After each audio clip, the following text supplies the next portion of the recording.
You are Locked On Nets, your daily Brooklyn Nets podcast. Part of the Locked On Podcast Network, your team every day.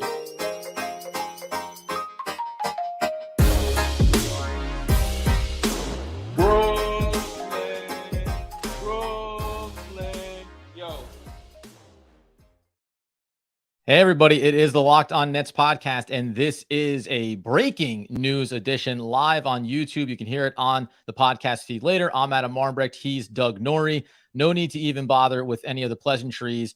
Breaking earlier today, Shams Charania reporting on Twitter, Brooklyn Nets All-Star Kyrie Irving has requested a trade, league sources tell The Athletic. The franchise has been informed that Irving prefers to move on ahead of the February 9th trade deadline, or will leave via free agency in July. We can obviously start talking about the tea leaves that maybe we could have seen something like this coming potentially, Doug, but not, you can't be surprised, can you? I mean, not really. In your heart of hearts, this can't be surprising. I mean, we're just on a big blue orb hurtling through space, and we all root for laundry. I mean, that's what that's that. In the end, that's all it is. If you're a Nets fan now, we're just a tiny speck in the solar system, and in the end, it's just a piece of laundry that hangs on the players' backs. Look, is this surprising? No, it's not surprising at all. We have years of this. I'm surprised in that, you know, when you're sitting on the couch on a Friday afternoon, like I was, and you have Shams on notifications, because that's just what you have to do in the basketball world, and that's what comes through. You're like, oh, better call Adam. You weren't driving like I was. It was a borderline disaster as I tried to careen my way back to the studio. Yeah, look, this is just what happens in sports. It's objectively hilarious on one level. It's a huge bummer on another. Like, this is just the Nets season. You think you're staring at it in one thing. I think there's lots going on here. I don't think it's as simple as just he wants to trade. I think this has been in some ways hurtling toward this eventuality, even though we didn't kind of talk about it in these terms. It's once you get the news and then look back at everything, it doesn't seem that it's not all that surprising. I mean, and Kyrie, I probably should have. I do read Kyrie's tweets every day, and I got to be honest with you, they kind of just like my eyes glaze over them, because they're just they just are what they are. Yeah. But on February 1st, it was chop wood, carry water, chop wood, carry water. That was the tweet. But so today, when there was a tweet on my back, when there was a tweet that came out and says, "To my peers, just be yourself and grow. Keep people around you who celebrate you unconditionally and appreciate all the hard work that gets put in. And here's the important part: distance yourself from the folks who manipulate, hate, and hurt." And then he signs it off with the Gila. That wasn't anything I thought of at the time. And then a few hours later, when Shams puts out that he wants to trade, I'm like, oh, he's going to ask. I could have looked at that easily and said, he's going to ask for a trade. He wants out of here. But, you know, and that's just where we are. And so I think there's a million different ways to look at this and decide which way we think things are going to go. This has been news for 10 minutes, right? So, but yeah, this rocks the Brooklyn Nets world probably to its core. I mean, it probably changes the trajectory of the franchise. And I thought that when the Durant, requested the trade, that ended up being kind of wrong, but I don't know. Here we are.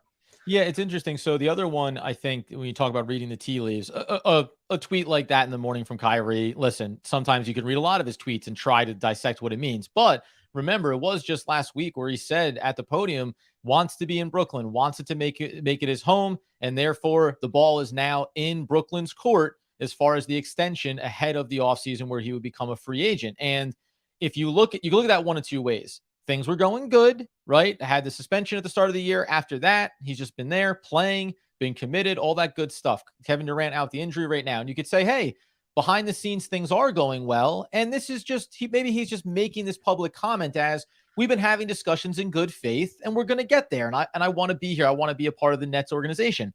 Or you can read it as, hey, I checked the box, man. This is 3 months of me showing that I'm in here. And if you're unwilling to commit to me, then it actually turns out I may have a longer term issue with wanting to be a part of this. I'm just going to say that, like, in this spectrum of Kyrie Irving, Kevin Durant, back to the James Harden, we can throw Ben Simmons into this too. The organization has obviously been chaos. And I don't mean chaotically run in totality. It's just been chaos around this organization. And in some ways, you could name anybody. It could be Kevin Durant that requested the trade again right now. I would say, fine. Let's do what we have to do to make this thing that we watch, discuss, and root for something different? Because this feels violently familiar to the journey we've been on since they signed Kyrie Irving and Kevin Durant. Yeah, this is why I'm not surprised. Like we train for this, like we are like we've been the reps. We've been down the road so many times. Like fool me once, shame on you. Fool me twice, shame on me. Like we've gotten so many reps on the chaos around the player. Just it's not even movement, but just the player issues on this team for years now, that when something like this happens, it's like, I don't know. I feel pretty callous to it. In the sense that, like, again, this is sports, and it's like, in the grand scheme of things, what are we really talking about? But on a Nets level, I'm not. This is why I said at the beginning, I'm not surprised even in the slightest, because there has, like you said, just been an enormous amount of uncertainty, chaos, just wishy-washiness, just figuring out where commitments lie, figuring out what the overall plan for the organization is. Like, this is years of this now. And so Kyrie wanting out, look, you didn't get a contract. You're obviously disagreeing on terms. I can't fault the guy for wanting to find a situation that's right for him. He signed a contract. He's almost at the end of that contract. In some ways, I actually view this differently than Durant's situation, because that was like, had recently signed a contract, was committed to years. Like, Kyrie's at the end of this thing. They're not seeing eye to eye. He owes the Nets nothing, right? Like, he doesn't have to resign. And he can figure out whatever he wants to do and find an organization that wants to pay him.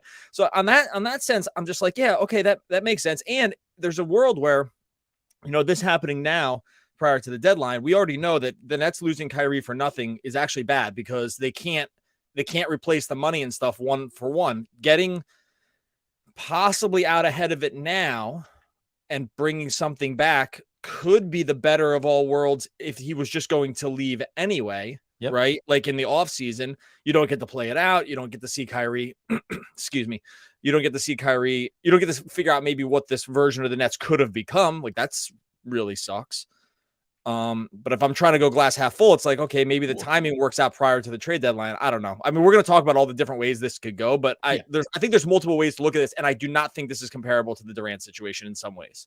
No, it was a very good reminder to point out that he had already signed Kevin Durant the extension and then came to the table with the trade request. This is superstar talent in the league. You want to have security. Like, there's an element to it from Kyrie's standpoint that you can understand. We had I remember having the discussion, and we didn't go too deep into it because there was plenty to talk about. The team, the chemistry, the new players, everything that's been going on this season. A lot of it was around Ben Simmons.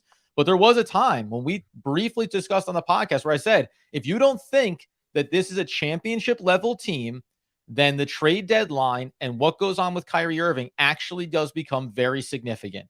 And I think the way Ben Simmons has performed, this is organizationally now, with the way Ben Simmons has performed, the injury with Kevin Durant, whatever discussions you were having with Kyrie, this might end up being the best for everyone, because you don't know what it's going to look like over the back end of this season into the playoffs.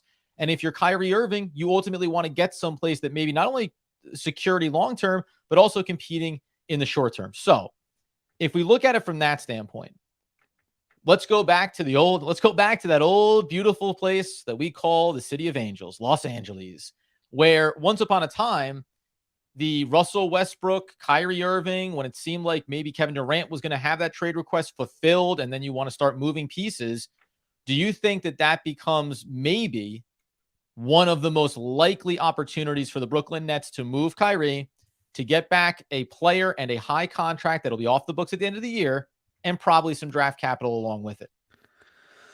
Oh, yeah. I mean, this is such a weird spot, because I actually do really wonder about how the rest of the league views this. Because here's the thing. I want to talk about the Lakers, because clearly that's like the operative team that we have to talk about. But just right before that, though, I want to go back to something that we talked about. I think it was even yesterday with Durant. This stuff moves so fast. Just because you request a trade doesn't mean you get traded, right? Like, there are pieces of this where I actually don't think it's 100% certain he'd even gets traded. There's a week to go. And I actually do wonder on some level, like, what the rest of the NBA thinks about his situation, right? Because, and how he's going into a contract. We know he's mercurial, and maybe, in the best version of it.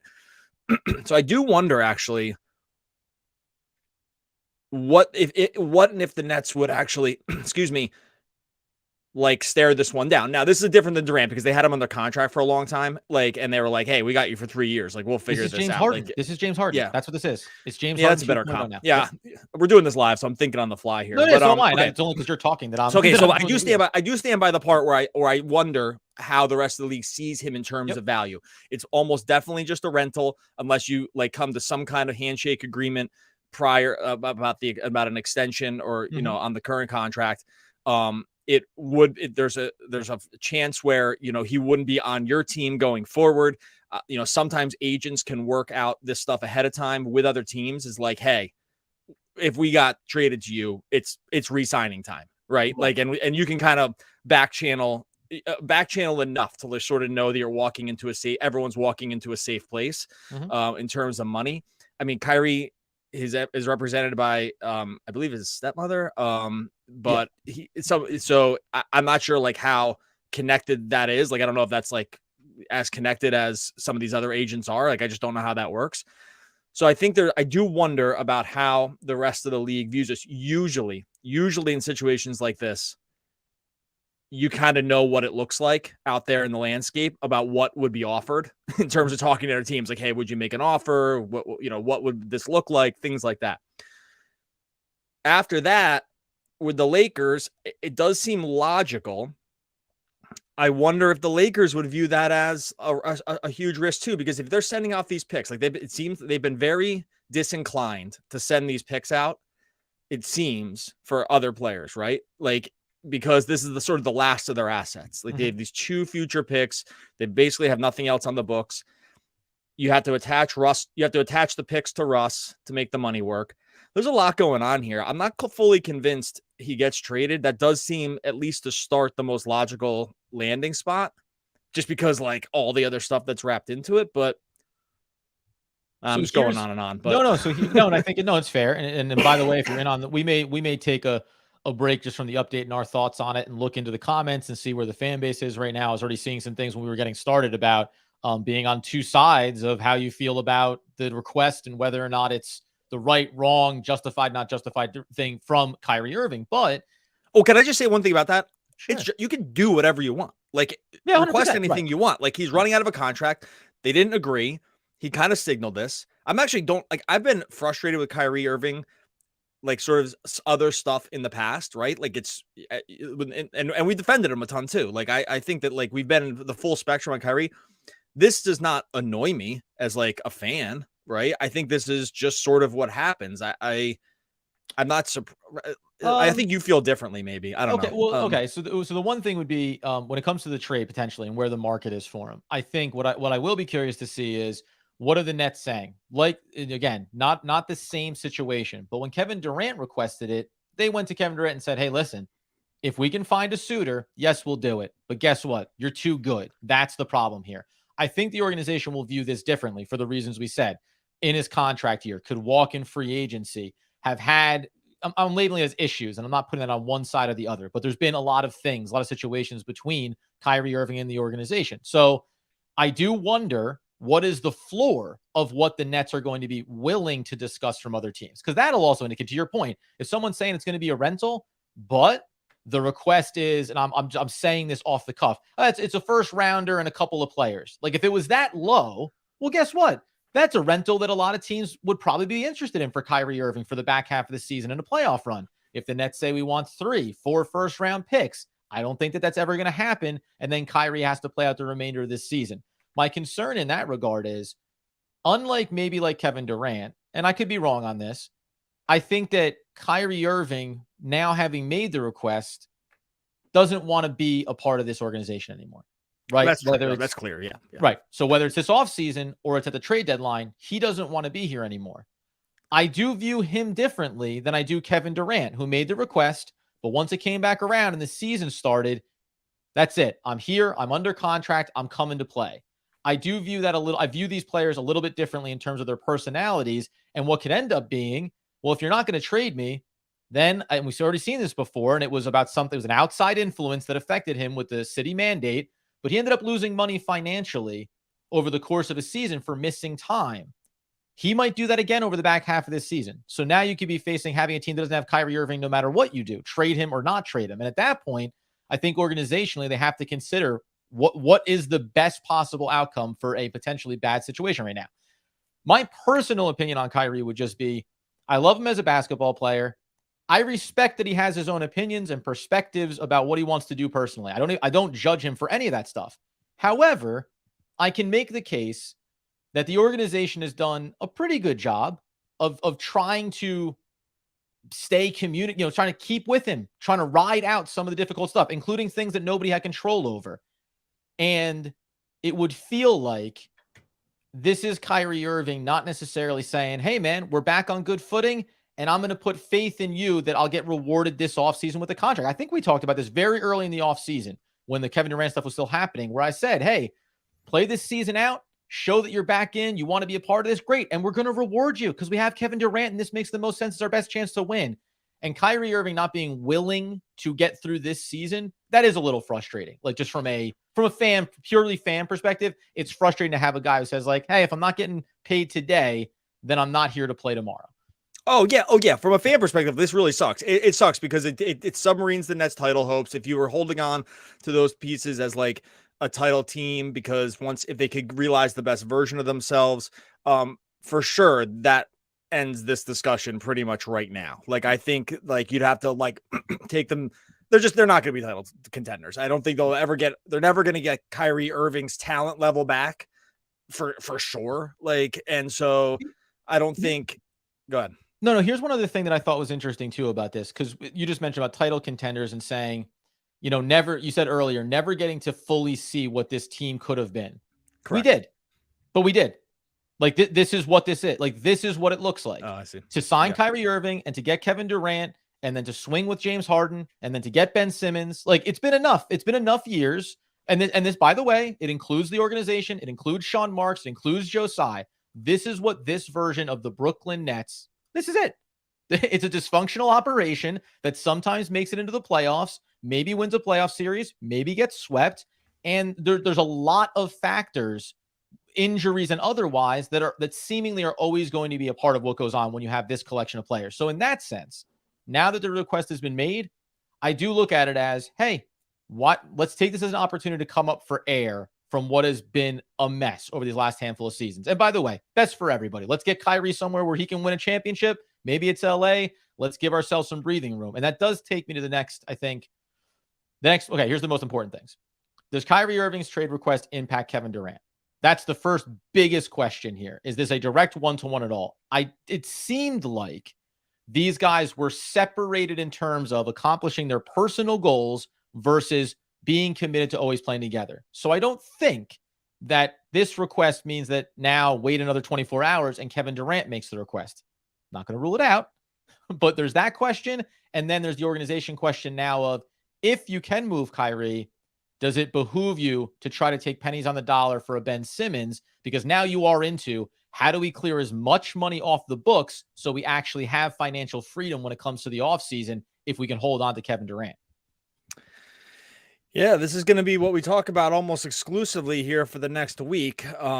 In trying to synthesize it in the moment, there are so many different moving parts here that it is a little tough. By the way, for everyone on YouTube right now, so many people on YouTube, go and hit subscribe over on YouTube. Take 1 second. I know people are just flying through the chat, like they're absolutely burning a hole in their keyboards in this chat room right now, which I really appreciate.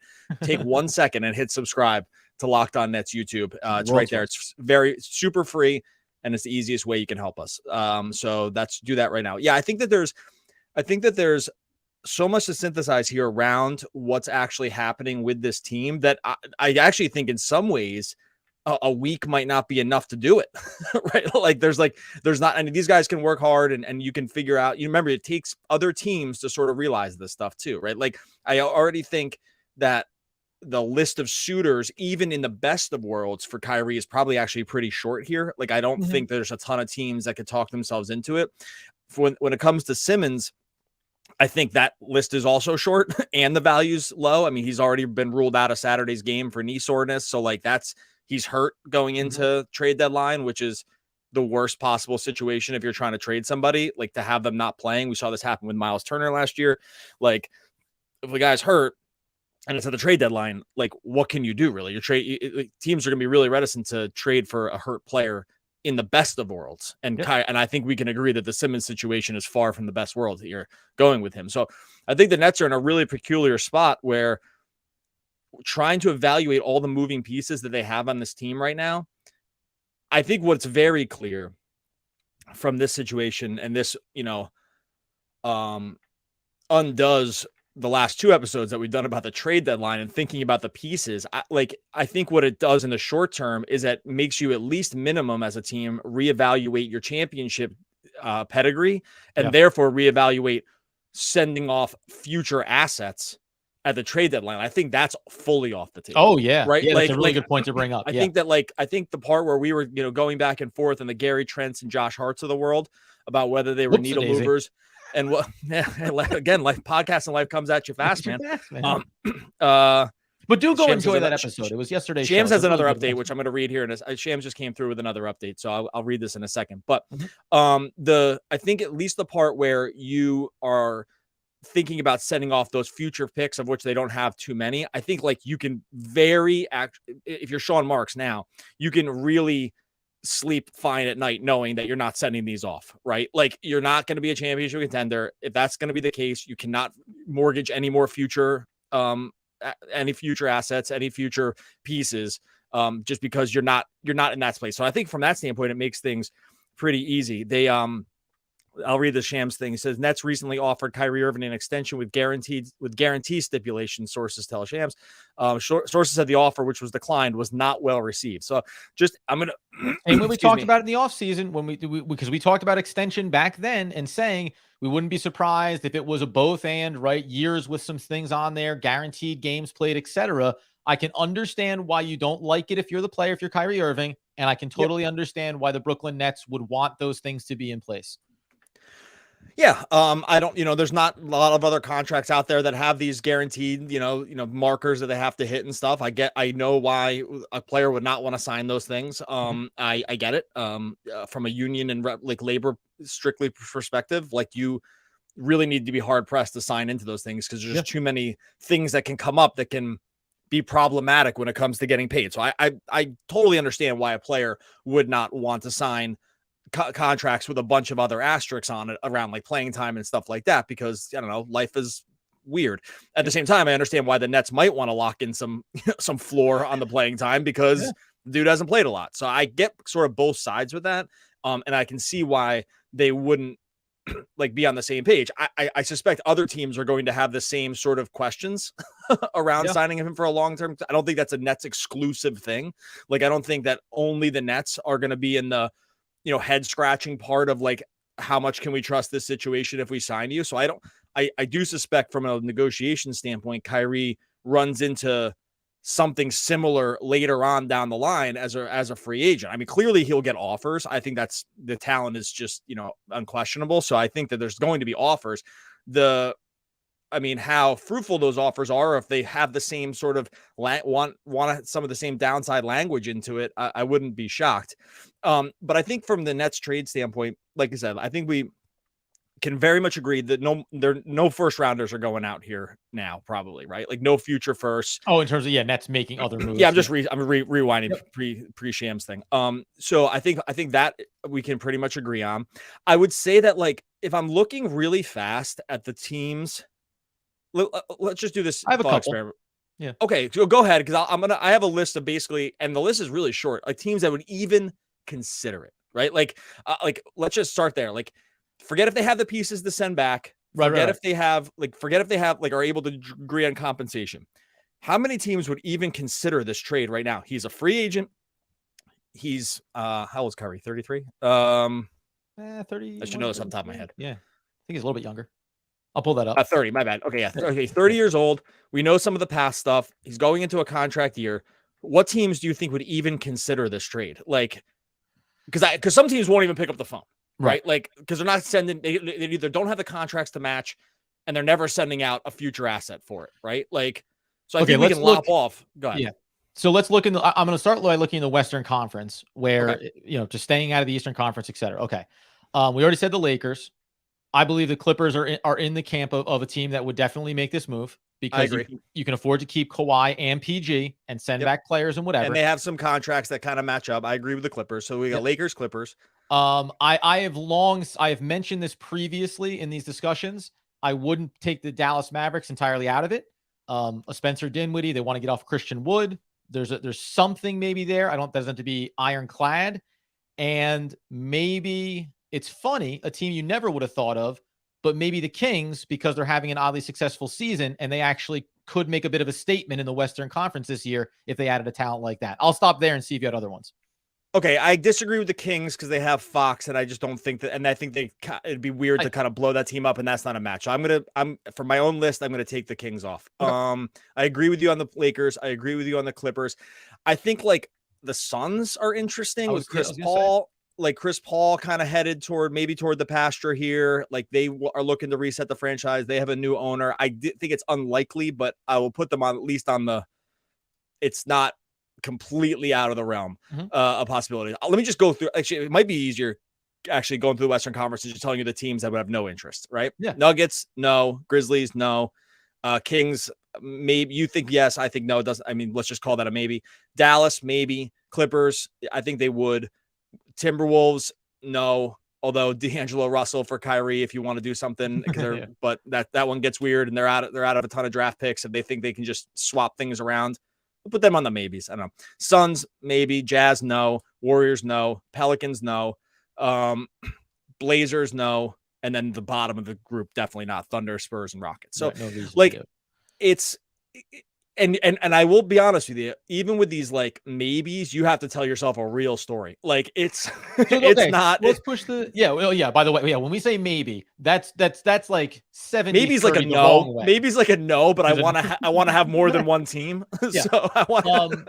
But so that means though, effectively, we would say two legitimate, maybe three legitimate Western Conference teams. That would be yeses. I'm saying I don't want to use the word maybe. So let's put three yeses there: Lakers, the Clippers, and we'll say one of those the Suns, the Mavericks, one other team would be interested. And then a couple of most likely no, but maybes. But so we are saying we have two or three teams interested in the Western Conference. Just quickly, let's look over at the East. Let's say the Nets were willing to do that dance. And let's start with the no's because that makes way more sense as well. No Boston, no Milwaukee, no Philadelphia, no to Cleveland. Miami. I'm asking the question out loud. That's a maybe. That's a maybe for me. Yeah. That one's interesting. Like you get off the Lowry contract, like they send something else back. That team is more geared toward like winning now. Maybe they think they can do something with Kyrie and Heat culture. It's like it'd be weird to think of Kyrie on the Heat, like from that standpoint, but I don't know if I'm telling myself a story, maybe I can make something up. I think the Knicks would do it. I don't know. The Nets. I was gonna say definitely no on the Knicks, but okay. Really? Yeah. Because I just think that like the Knicks are a team that like this is another year where they've just been mediocre, not really doing anything, and haven't moved the needle. Even though getting Brunson helped you, he's obviously not a superstar. No to the Hawks. They just brought in. They obviously just brought in the new backcourt. Wizards. No. I would, no to Bulls, Pacers. Nobody. I mean, really. And by the way, a team that's like looking bad and looking to shed some players in the Toronto Raptors. That's a team culture wise that I don't think would ever bring in a player like Kyrie Irving. So Eastern Conference, I think, is far thinner than the Western Conference in terms of teams that would come around for it. Mostly because the teams that are in contention in the East are teams that are well built and don't really have significant question marks. That's what I think is interesting about the West is that it's muddled, it's kind of wide open, and if you add Kyrie, you could take yourself from being the fourth to the first seed in the blink of an eye. Yeah, I think they're just looking I can't show one of the comments in the chat. I'll let you read it though. It's there. Ethan is on the side there. Just read his. Oh yeah, I saw that one. It's a good one. Solid stuff. Yeah. I'm not downtrodden like Ethan. Ethan, it's okay, buddy. It's all right. We're gonna be all right. We're gonna get through this. We're gonna get through this one together. We're gonna lock in as a team. I think just going through the list as a thought experiment is interesting in thinking about how, like, what might not happen. Right. Again, like I think that the Nets would be hard. Like, okay, so here's what the Nets aren't going to do.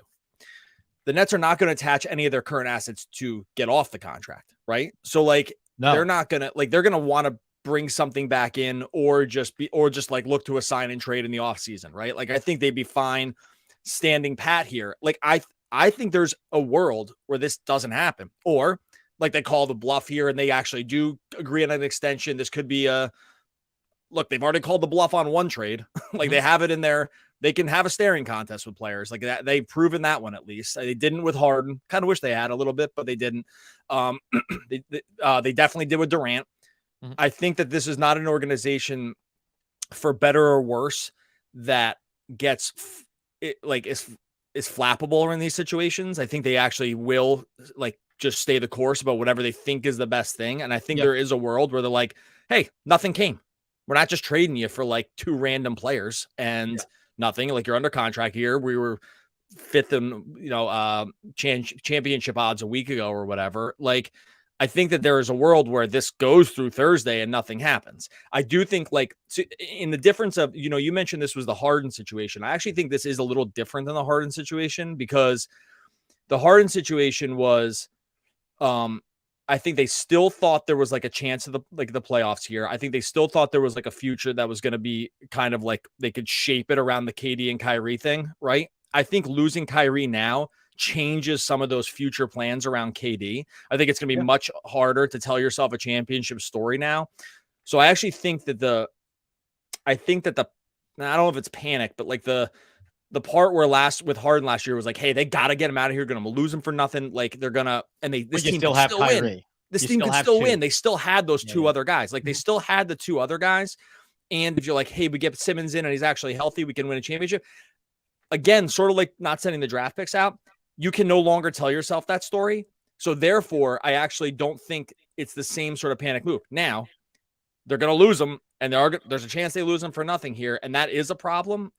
But I don't know, like the sign and trade aspect of it is interesting to me. I do think that's very much a reality too, because the sign and trade is the way that Kyrie gets the most money because he's on the current team and then gets sent out, as opposed to going directly to free agency. There are ways that it would still benefit Kyrie and the Brooklyn Nets in the offseason to do this. It's just, I personally it's like, the Band-Aid is mostly off. Finish ripping the thing off here, because playing this thing out, who knows what is it going to look like then? Like, what's it going to look like in the offseason? And if you could paint a picture where it looks better from a Brooklyn Nets perspective in the offseason, then I can wrap my head around it. But I honestly don't think that it does. And there's not a guarantee that it becomes a sign and trade in the offseason. That's just a possibility. Kyrie Irving could very much choose to go out and handle it himself and, go where he wants to go for whatever the contract may be. So that's a real problem for the Nets. I agree with you that it is different from the Harden one from an organization standpoint, championship aspirations. It's different because the other guy you have there.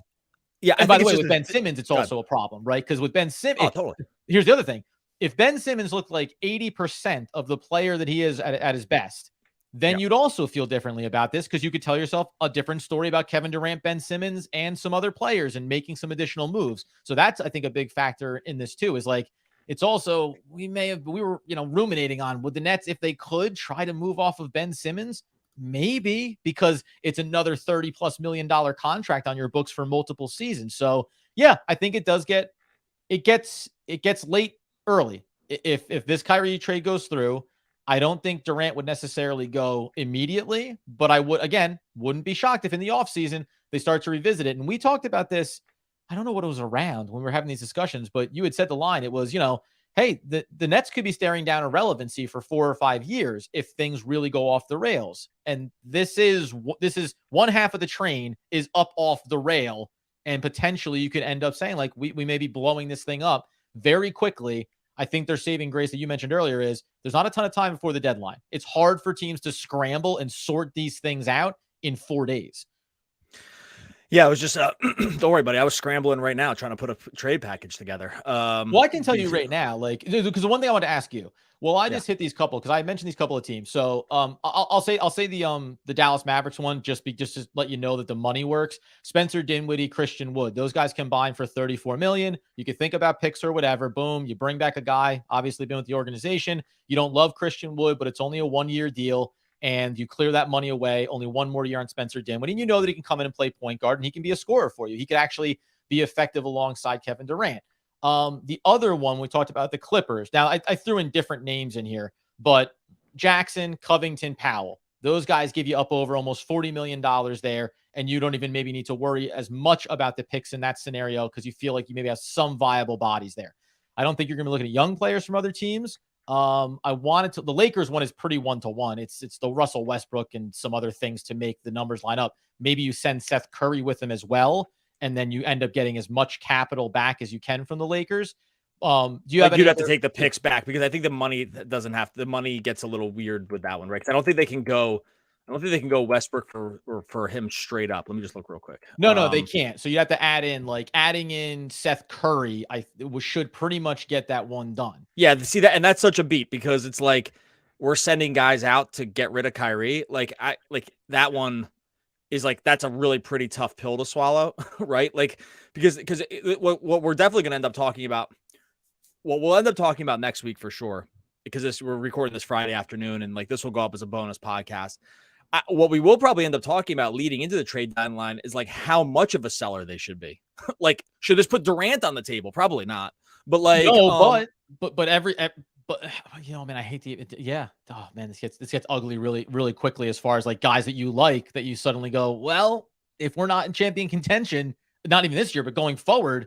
You look at a lot of guys differently, and now you go back and you remember that first round pick for Royce O'Neal. Now you do go back and continue to regrade that decision there because that can look different. Yeah, that was like doing like I did one here that was like Lowry and Duncan Robinson for Kyrie. Right, they get off the Lowry money, like he's kind of looking like complete dust. Robinson's out of the rotation, like.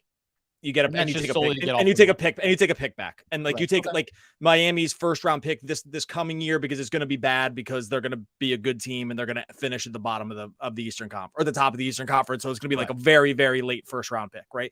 Something like that. I don't think Miami would do it, but like that would actually vault them into championship contention because Lowry's like clearly a weak link on that team right now. He's barely closing, like he's old. It probably looks like the tires are fully off, like. I don't know, is a late first rounder from Miami and this other fodder good enough? Probably not. Like, right. But like, I do think this is the world of kind of things you're thinking about, right? Because like, again, like other teams are not going to want to unload the bag here for an unhappy Kyrie Irving, who's going into a contract year. So this is like where it does start to get weird. But like in terms of the team as a whole, yeah, like, this changes the whole trajectory of the team. Like it does. Because the only story you could sort of start telling yourselves around this team was if they keep Kyrie and KD, when those two are on the court with the right pieces around, I do think they were championship contenders. Were they favorites? No, but they get pretty far in the playoffs if the rest of the pieces on paper. They were on paper a deep playoff. On paper, just like, not a first round exit, right? Like I think that, and once you're past that point, you're like, you're a real team. So, I think that changing the trajectory around that thought process is interesting. And yeah, I do wonder like how much of an organizational reset this ends up being. It was probably going to be this way anyway, because again, if they were never able to, this was all working under this weird assumption that Kyrie was going to re-sign eventually. Right. And so we always kind of had to work with that because it was going to be so hard to upgrade the talent without him. Just because of the way that they're sort of hamstrung by the salary cap and just the contracts that they have. So it was almost like we were kicking the can down the road a little bit in terms of the Nets because this was still going to be an issue. Like was not under contract. Like he was going into this offseason as an unrestricted free agent. Right. Not re-signing him and losing him for nothing was always going to be a problem and was always sort of looming there. It is funny. Excuse me. I keep having to clear my throat here. It is funny about how the Nets, because the Nets are clearly understand the situation, right? Like they understand how contracts work and they understand the landscape of value around the NBA. I think that's clear. Like for whatever you think about Marx's moves, he's done a lot of good moves and he's done some poor ones, but they understand at least they understand the higher level mechanics around what this means. I'm sure they were not actually blindsided by this request. Like I think that they probably would have maybe not wanted it to happen. Like I think there's a world where they want Kyrie back, but they clearly only want him back under certain conditions. So it's not like they're like beating his door down with these massive contract offers so there is a world where they understand that the inherent downside risk of not offering the contract there. When you play out the if statements here, one of them is he could ask for a trade. So actually, in some ways, I doubt they were surprised. Okay, and I know Doug's going to duck out of here. I'll recap this a little bit and stick around. I got like 10 more. I have like 10 more minutes. Oh, perfect. I have someone to come to pick. I have someone to come to pick me up, and they can wait. They can wait. That's right. So. You just wait. So the first thing was I saw someone making the comment saying, throwing out random names from teams. Miami would just do Tyler Hero and picks for Kyrie Irving. Go do the Absolutely math on not. that. That's not how that works. A $5.8 million contract that Tyler Hero is making, or whatever the number is on him, doesn't No, even he come makes a close. lot more money than that. I actually just no. I think his contract makes it works, but they're No, just no, not treating Tyler.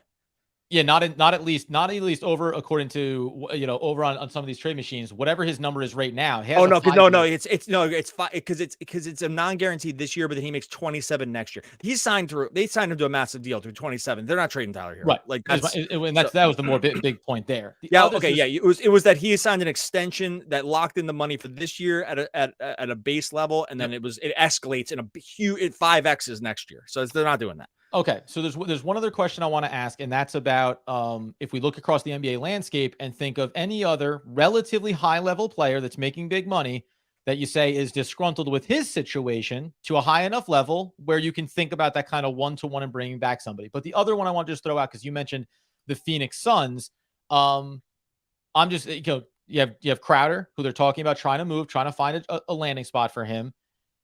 If you want to look at a Crowder, Bridges, and Johnson, and this again, I'll give you Seth Curry back to keep perimeter shooting and Kyrie. That works financially. Again, like this sweet spot of teams that don't think they're going to be able to get it done this year. So maybe you go for a little bit of a swing, and if not, you're going away from what you currently have. In that situation, ironically, I think Johnson is like he came back from his injury and outperformed. Where you needed him to not look as good as he has coming back. They're not trading these young guys. No team is trading a young guy for Kyrie. Like no one's trading a young rotational piece for Kyrie Irving. Like there's just no chance. Like Mikal Bridges, Cam Johnson, there's no way. Like those guys. There's a reason I'm mentioning old big contracts as guys, because these other teams want to get off their other guys. Like that's why I said Chris Paul's not even a great one, because like they might still feel like they have championship like sort of equity. Like Kyle Lowry. That's to make the point. That's the only way that you could do a deal with Phoenix is with the young guys, which they're not going to do, right? Like, so, and this is taking teams off the table that you think would be reasonable, right? Correct. Like you just can't do. If you think here's the point. If you think the player is good and young, do not include them in the Kyrie Irving trade. Like when you're just save yourself the time on the trade machine. If you're over there doing different trade scenarios for Kyrie Irving as a Nets fan, and believe me, we're all going to be doing this as a group, as a hive mind here over the next week. but just save yourself the time. If the player is a good rotational young piece for a team now, don't put him in the trade, because the other team's not. Like that team is not going to include an expiring Kyrie Irving contract. Like, unless they were positive they could win the championship. And that in most of those scenarios, you need the good young players. So like, don't send OG Anunoby's not coming back. Mikal Bridges is not coming back. Tyler Hero's not coming back. These guys are not coming back. Like, sorry to freak out on everybody here, but like, don't put these guys in trades. It's like, they're not doing this. Is why even on the best of days, Doug has a hard time with the trade machines. And I don't mean it negatively, because it's very easy to go, numbers and numbers. It adds up. Let's do it. But specifically to Kyrie Irving, you can't just look at it and say young talent. That's what we want. Going back to when it was the Kevin Durant scenario, yes, you could look at some young players, because there was a very clear difference in those two things. This is a guy that has high level question marks, that isn't under contract beyond this season, and that comes with a high salary, at least right now. So all of those things being equal makes it difficult. The other thing I just wanted to touch on then was, can you think of any guys that would just want to be out of their current situation around the NBA? No one's going to be at the level. It's funny. Somebody was talking about this over on Twitter, where Dame Lillard, they put out a list, NBA Central put out a list of the top guys in the league. And there was like 14 guys ahead of Dame. And they were like, damn, 14 other guys better than Dame Lillard. And I responded with 25 guys at a minimum better than Kyrie ? Because he wasn't even on the top 25 list. And as a pure talent, Kyrie Irving is very deserving of being in that conversation, but that goes to, where he's being discussed and what the perspective is on him. So you're asking for like guys who make a lot of money who might not want to stick around their current situations. That's what you're saying? Like, I don't know. Excuse me. Like DeMar DeRozan, probably not. That would want Kyrie and can win the championship. Well, right. This is the whole thing. It's like, could you tell yourself a story that DeMar wants out with 2 years left and they have to include? I mean, are the Bulls going to want to do that? Maybe. Like, they're 24 and 27. Maybe they think they can resign. Kyrie, he's going to work out in Chicago. I don't know. Like, that's a name, right? Yeah. I think that like after these guys, though, there's a reason. Okay, here's the thing. There's a reason the Westbrooks of the world get bandied about with all this stuff with the money, because the number of players that make a lot of money that are just sort of negative value assets is really pretty short, right? That's why I said the Lowry and Duncan Robinson thing was like, and plus like, and then the Heat throw in a pick, right? So like something like that, I think is like somewhat realistic. I know Nets fans will freak out if that happened, but because it's like, we're going to take the corpse of Kyle Lowry and a guy that can't get off the bench in Duncan Robinson when he isn't hurt. And like, and that's going to a Miami pick back. It's like, this is how you kind of have to start thinking about the Kyrie situation, unless you are willing to stare it down and say, hey, you're not going anywhere. Right. Like, and we'll play out the rest of the season. Now with Kyrie, he'll stare back. Oh yeah. Yeah, like he'll just sit out. Stare him like, down. He'll stare back even harder. It was like and how do we know this? Because he's done it once already. Does he care about the money? No, he did it once already. He forewent millions for the vaccine thing. Okay, so you are staring. This is actually a little different than Durant, where Durant was like, man, it would like murder Kevin Durant to be healthy and not play basketball. Like I actually don't think he could do it. I don't think he could. I don't think he has it in him to actually watch the rest of the NBA play, knowing he was healthy and sit out. Like you could stare Durant down along those lines, because you're like, hey man, I know you. Like it would kill you. It would kill you to like not play basketball. You've been too transparent with your feelings about basketball for us to. Yeah, like it probably hurt him to some degree, because they knew he was going to end up like they knew he wouldn't be able to stare that one down probably. Yeah. With Kyrie, we already know that if he doesn't believe the situation is correct or in his favor, he will sit out. So like if he weren't to get traded here, I would be actually kind of shocked if he played. Like I don't think they'd be able to unless they went back and said, "Hey, we called it here. Here's a fully guaranteed contract for 3 years or whatever, max money, and we're going to, we see the light of day," or something like that. Like short of that situation, he'll sit. Like he won't play. And I just think that's where the Nets situation is going to be. And this is crazy, man. Oh, yeah. The Chicago Bulls one, just to let you know, you can get DeMar DeRozan and Alex Caruso straight up. The money works. They'll never send Caruso. Like the Nets will have to include picks. This is what I mean. Like this is like any guy. I didn't want to blow.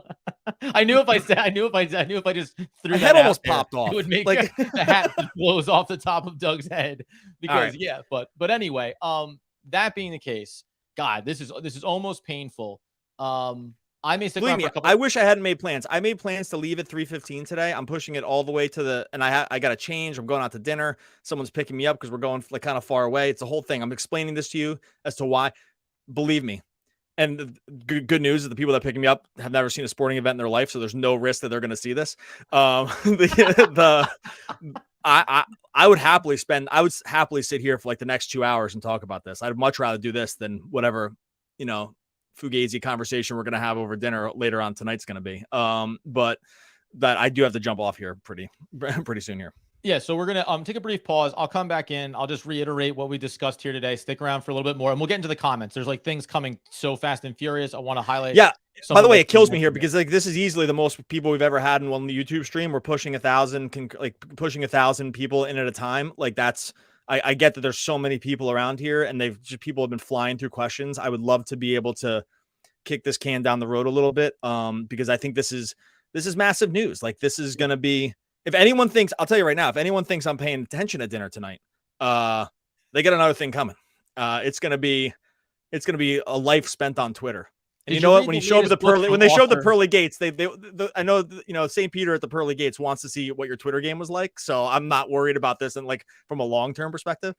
Don't be surprised if the question goes, "Hey, did you read the latest book from Maya Angelou?" And Doug's response is, "Yeah, I don't know if there's the right package coming back from the Clippers here in this kind of scenario. Sorry, what were you talking about?" And that's just going to be Lowry in a second. Are you crazy? So we're going to briefly pause here. I'll be right back in a second. Again, appreciate everybody being in here, and we'll be covering this soup to nuts. Hit the like. That's right, Mr. Cheeseburger. With names like that and comments of that caliber, you're going to get highlighted all day long on the live. Yeah, I'll say this one last time, and people definitely did this, but not enough. If you're in the comments right now and you're watching this, go and hit like and subscribe on YouTube right now. We definitely saw a jump, but hoping for a bigger bump here, folks. Come on, let's go. Get on it. It's totally free. Help out the podcast. We're doing the Lord's work here. We'll be back again next week, obviously talking more. And I think Adam's going to jump back on. But yeah, Kyrie Irving, almost no longer a Net. You got it. We'll be back. I'll be back later today talking all things Brooklyn Nets basketball and updating this situation in full.